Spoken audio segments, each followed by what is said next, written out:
Some breaking news here as Republicans have advanced the least popular budget bill in modern American history. And now that they've done so, they'll seek to pass the final version of this bill sometime on Monday. But in doing so, Elon Musk has added his voice to the chorus of other voices attacking this bill.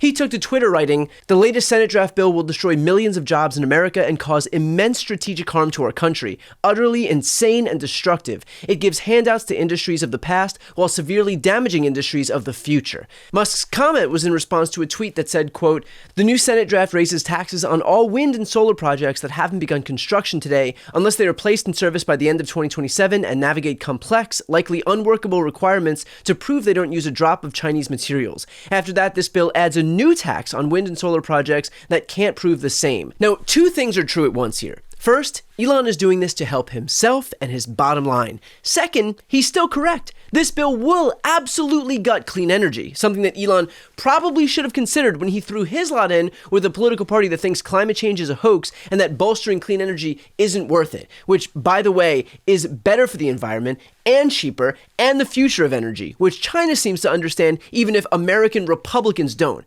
So when Elon then tweets, "Polls show that this bill is political suicide for the Republican Party," with a chart showing that roughly 6 in 10 voters oppose this bill, again, he's correct, and also he himself is to blame. This is literally the party that he bankrolled.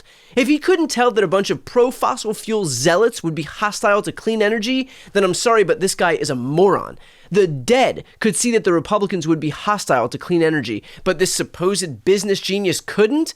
Give me a break. I asked Senator Elizabeth Warren about Elon's intervention here. Here's what she had to say. Let's talk about what Elon is talking about first. The provision got even worse than the one you just cited. It's now taking away all support for basically clean energy projects that can't be finished by the end of this calendar year. So all the big projects are just going to lose their support. Yeah.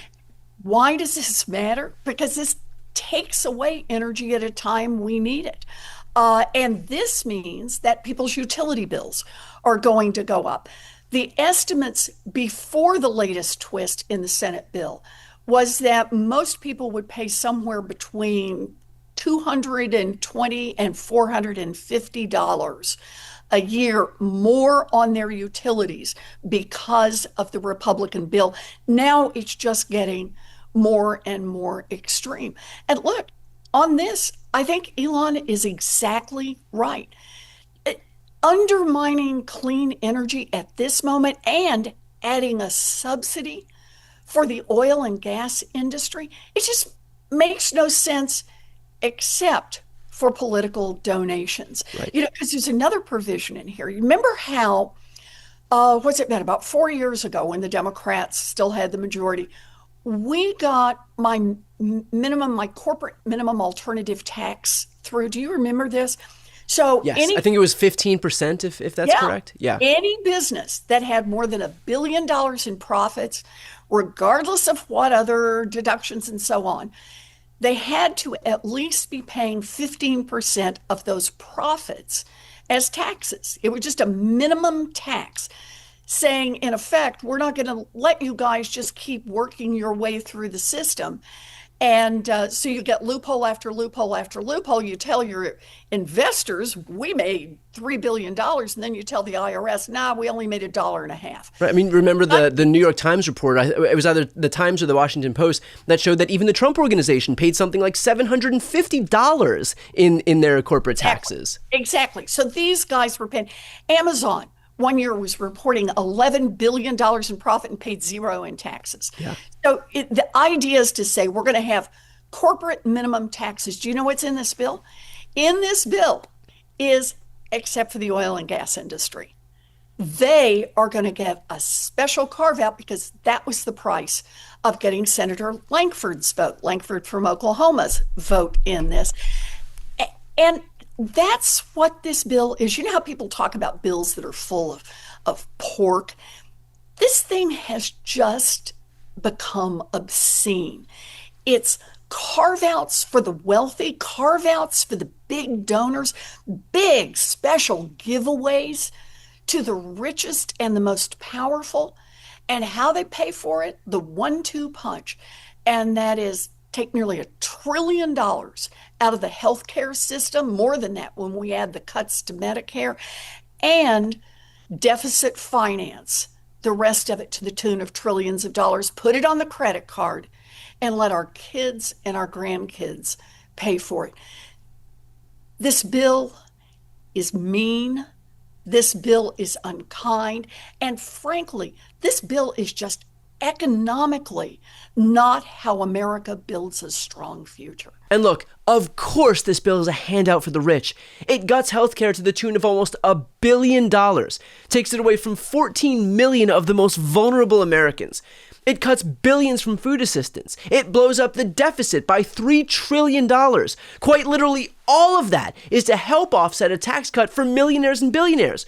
Regular people will not be helped by this bill. The ultra-wealthy will. Regular people will in fact get fucked by this bill, either by having their healthcare gutted, their food assistance stripped, or their energy costs go up. But Republicans are not in this to help regular people. They are in it to help the people who fund their campaigns and write them fat checks. And Elon, of all people, should know that. After all, he got billions in government contracts as a big thank you from Donald Trump for putting him into office. If anyone should know about the transactional nature of today's Republican Party, it's Musk. He's only salty now because the monster that he created has turned on him. But I guess that's what happens when your only long-standing principle in your party is money and power. Which is why, of course, this bill advanced, with all of those Republicans who voiced concern like Mike Lee and Rick Scott and Cynthia Loomis and Ron Johnson all ultimately voting yes. The same people who have spent weeks feigning concern virtually always end up kowtowing to Trump in the end. Again, they don't serve their constituents, they serve the party. And the party is one man, an ultra-corrupt, self-dealing kleptocrat hell-bent on gutting the middle class. So if this bill passes and your healthcare is stripped away, your food assistance is stripped away, your energy bills surge, and the economy contracts like it's doing already right now, you know who to blame. Republicans promised a populist revolution. They promised to be champions for the middle class. But per usual, unless you are in the highest tax bracket or your last name is Trump, they don't give a flying fuck about what happens to you. This bill is proof of exactly that. Before you go, if you enjoyed this content and you want to see more and support independent media, please subscribe to this channel. The subscribe button will be right here on the screen. But second, the reality is that we are now in a political environment where this administration can lean on any of the social media platforms to suppress certain voices if they don't like critical coverage. That means my longevity here is in the hands of a few tech billionaires who are already making it clear that they are willing to cater to this administration. To that end, signing up for my newsletter is a way for me to reach you directly if that ever becomes necessary. I'll put the link right here on the screen as well, so please sign up. It's free, but there's also an option to do a paid subscription if you'd like to support me and my team. I really appreciate it. Thanks so much for watching.